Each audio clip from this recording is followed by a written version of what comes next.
নমস্কার বন্ধুরা, Malavika kitchen with village ফুডে আপনাদের সবাইকে স্বাগত জানাই।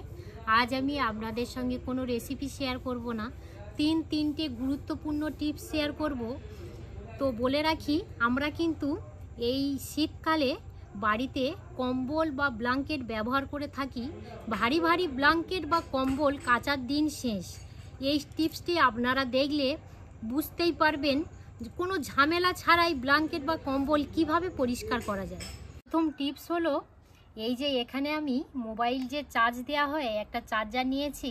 তো কিছুদিন ব্যবহার করার ফলে দেখবেন এই ডাটা কেবেলটা অনেক ক্ষেত্রে নষ্ট হয়ে যায়, আর অ্যাডাপ্টারটা কিন্তু ভালো থাকে প্রত্যেক চার্জারেই। এবারে এই যে জ্যাকটা আমরা খারাপ হয়ে গেলে ফেলে দিয়ে থাকি, এই অ্যাডাপ্টারের কি কাজ আমি আজকে আপনাদের সঙ্গে শেয়ার করব। সংসারে প্রচুর কাজ, অযথ কারোর একটা ভিডিও দেখতে ভালো লাগে, সেই ভিডিওটা কিভাবে দেখব, আপনারা হাতের কাজ করবেন। আর এই যে অ্যাডাপ্টারটা নিয়েছি, এবারে এই অ্যাডাপ্টারটা ঠিক এইভাবেই বসাতে হবে। এই যে অ্যাডাপ্টারের মাথার উপর যে দুটো পিন থাকে, সে দুটো পিন উপরের দিকে থাকবে। এবারে এই যে মাঝে পিনের মাঝে এইভাবেই আর কি বসিয়ে দেবেন, একটু ভালো করে বসিয়ে দেবেন। দেখুন, একদম কিন্তু নাড়াচাড়া না করলে একদমই পড়বে না। এবার আমি দেখাবো এদিকে আর কি হাতের কাজ করব, যা কাজই থাকে, মেয়েদের হাতের কাজ প্রচুর থাকে। এদিকে হাতের কাজ করব প্লাস এদিকে ভিডিও দেখব। বাচ্চাদের ক্ষেত্রে বলুন, বাচ্চারা হয়তো কিছু কার্টুন দেখতে চায় বা কোনো কিছু দেখতে চায়, তখনই কি হবে, বাচ্চাদের হাতে থেকে যদি ফোন নিয়ে যদি কার্টুন দেখে, অনেক রিস্ক হয়ে যেতে পারে, হাতে থেকে পড়ে গিয়ে মোবাইলটা ভেঙে যেতে পারে।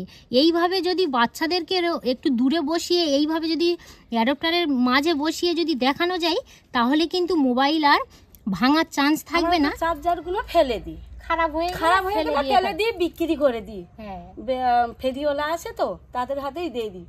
তা আমি আর ফেলবো না, এত উপকার পেয়েছি। আমরা তো মোবাইল তো দেখি, তাহলে আমরা মোবাইলে ওরম করে দেবো, দিলে আমরা দেখবো। আর এই অ্যাডাপ্টারটা কিন্তু খারাপ হয়ে গেলে, আমি বারে বারে এক কথাই বলছি, আপনারা কেউ ফেলে দেবেন না, স্ট্যান্ডের কাজ করবে।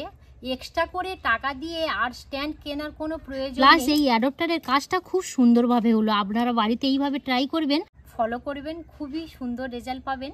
আর এই টিপসটি কেমন লাগলো অবশ্যই কমেন্ট করে জানাবেন।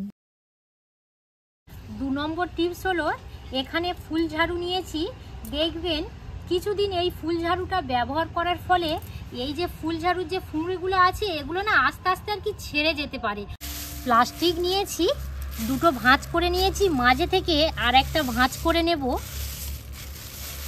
হয় অনেক ক্ষেত্রে কি হয়, মানে একটা দুটো করে কাঠি যদি বেরোতে শুরু করে, দেখবেন প্রায় কাঠি বেরিয়ে গেলে এই নতুন জিনিসটা আর কি আমরা কিন্তু ব্যবহার করতে পারি না। আমি এমনই একটা টিপস শেয়ার করব, এই ফুল ঝাড়ুটা আপনারা অনেক দিন ব্যবহার করতে পারবেন। এইভাবে 3 ভাঁজ করে নিলাম। এবারে ফুল ঝাড়ুটা ঠিক মাঝে রেখে দেব, আর ফুল ঝাড়ু যে আর কি গোড়ার দিকে ঠিক এইভাবে মিডিলে রাখতে হবে।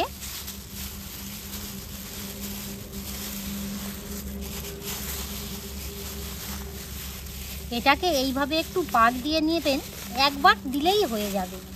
এবারে এটা এইভাবে একটু বেঁধে দেব।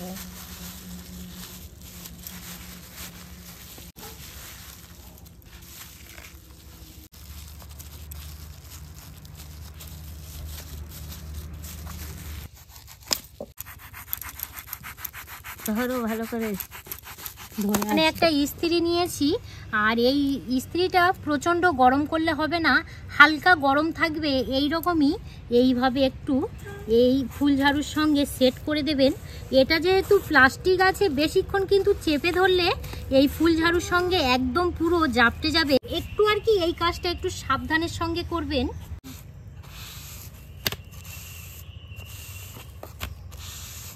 এবারে ফুল ঝাড়ুটা আপনারা নতুন কিনে এই রকম যদি ব্যবহার করে নেন, করতে পারেন, বা পুরানো ফুল ঝাড়ু হয়তো কাঠি খুলে যাচ্ছে, এইভাবে করে নিতে পারেন। আমার মনে হয় এই নতুনটাই কিনে নিয়ে এসে এইভাবে করলে আর কি হ্যাপাটা হয় না। দিদি এইরকম বাড়িতে করে নেবে, আর একটু বলে কাঠি বেরোবে না, আর একটা ফুল ঝাড়ু অনেক দিন আমরা ব্যবহার করতে পারবো।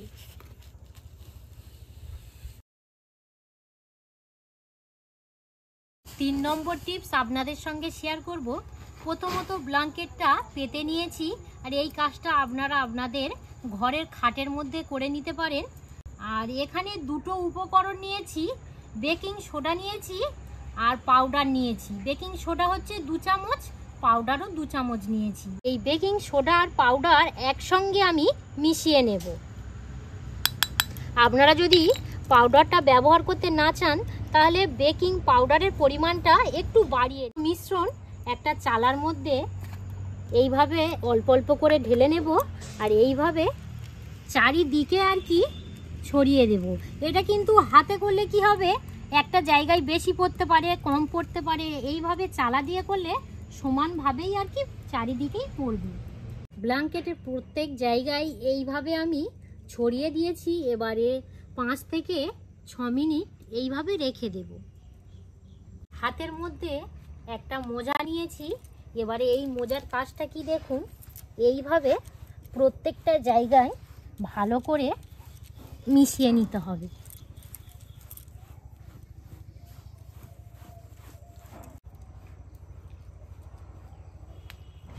আমরা এই শীতকালে ব্ল্যাঙ্কেট বা কম্বল ব্যবহার করি, দেখবেন কিছুদিন ব্যবহার করার ফলে গ্যাস গন্ধ বার হয়। তখনই আমাদের চিন্তা হয় যে এই ব্ল্যাঙ্কেট বা কম্বল কিভাবে পরিষ্কার করা যায়। তো এই পদ্ধতিটা ফলো করবেন। এখানে একটা প্রেসার কুকার নিয়েছি, তো প্রেসার কুকারের এই ঢাকনাটাই আমাদের কাজে লাগবে। একটা পাত্রের মধ্যে অল্প করে জল নিয়ে নেব। আর এখানে 1 টাকা দামের ক্লিনিক প্লাস শ্যাম্পু নিয়েছি। এই শ্যাম্পুটা দিয়ে এবার জলের সঙ্গে ভালো করে ফেটে নেব। সাদা সুতির কাপড় নিয়েছি, এই জলের মধ্যে এভাবে ভালো করে ভিজিয়ে সঙ্গে সঙ্গে তুলে নেব আর ভালো করে নিগড়ে নেব। ভালো করে নিংড়ে নাও। ভালো করে নিগড়ে নিতে হবে। দিদি আমি ধরছি, তুমি বাঁধো। দাও না, এই কোনটা আর এই কোনটা প্রথমত বাঁধতে হবে। দিদি একটা ইয়ে দিয়ে দাও, গেড্ডু দিয়ে দাও। গেট দিয়ে দিলাম আর একটা ফাঁসকি দিয়ে দাও। ফাঁসকি দিলাম। আমরা হচ্ছে গিডের বলি গেড্ডু চলতি ভাষায়, কিন্তু ভালোবাসা সত্যি গিট বলা হয়। এইভাবে বেঁধে নিতে হবে।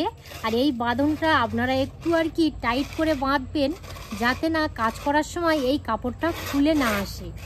ব্ল্যাঙ্কেটের উপর এইভাবে দিয়ে এটা এইভাবেই আর কি পরিষ্কার করে নিতে হবে।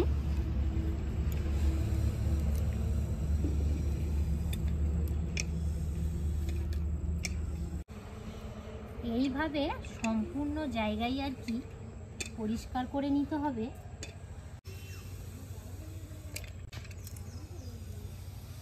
ওইভাবে তো হ্যাঁ, সুন্দর হচ্ছে গো। মানে এইভাবে তাহলে মানে ইয়ে করা যায় না গো, পরিষ্কার করা যায় না গো। আর কাচতেও লাগবে না। আর কাচতে লাগবে না, না। জল ছাড়াই। আর জল ছাড়াই। জল ছাড়াই এই কারণে বলছি, জল কিন্তু দিয়ে আমরা ভিজিয়ে কাচি, তো সেই জন্য বললাম জল ছাড়াই। খুব সুন্দর পরিষ্কার হচ্ছে। এবার আমি এই কাপড়টা খুলে নেব। আমার কাছে দাও, আমি খুলে দিই। না না ওদি, খুলে নিচ্ছি। কিছুক্ষণ আপনারা পরিষ্কার করবেন।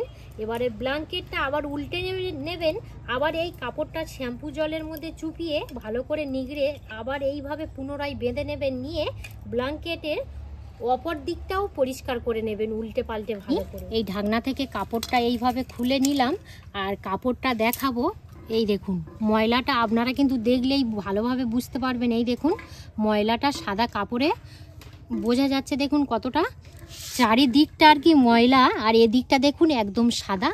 দেখুন আবারও আমি শ্যাম্পু জলে পুনরায় ভালো করে চুপিয়ে নিয়ে তারপরে হচ্ছে একদম শুকনো করে ব্ল্যাঙ্কেটের অপর দিকটাও একইভাবে মুছে নেব। সাদা কাপড়ে তো ময়লাটা খুব উঠেছে গো, বোঝা যাচ্ছে, তাই না? বোঝা যাচ্ছে, হ্যাঁ কত ময়লা দেখো। তো বন্ধুরা আপনারা এইভাবে পরিষ্কার করে ফ্যানের হাওয়ায় 2 থেকে 3 ঘন্টা রেখে দিতে পারেন, বা একটু আর কি রোদ উঠলে, শীতকালে কিন্তু আমাদের রোদ্দুরের কোনো অভাব হয় না, একটু রোদ্দুরের মধ্যে 8 ঘন্টার মতো রেখে দিলেন খুব সুন্দরভাবে আর কি পরিষ্কার হয়ে যাবে। তো এই পর্বটা আপনাদের কেমন লাগলো অবশ্যই কমেন্ট করে জানাবেন। আর আমি আশা রাখছি যে এই 3টে টিপস আপনারা বাড়িতে ফলো করবেন। তো পর্বটা এখানেই শেষ করলাম।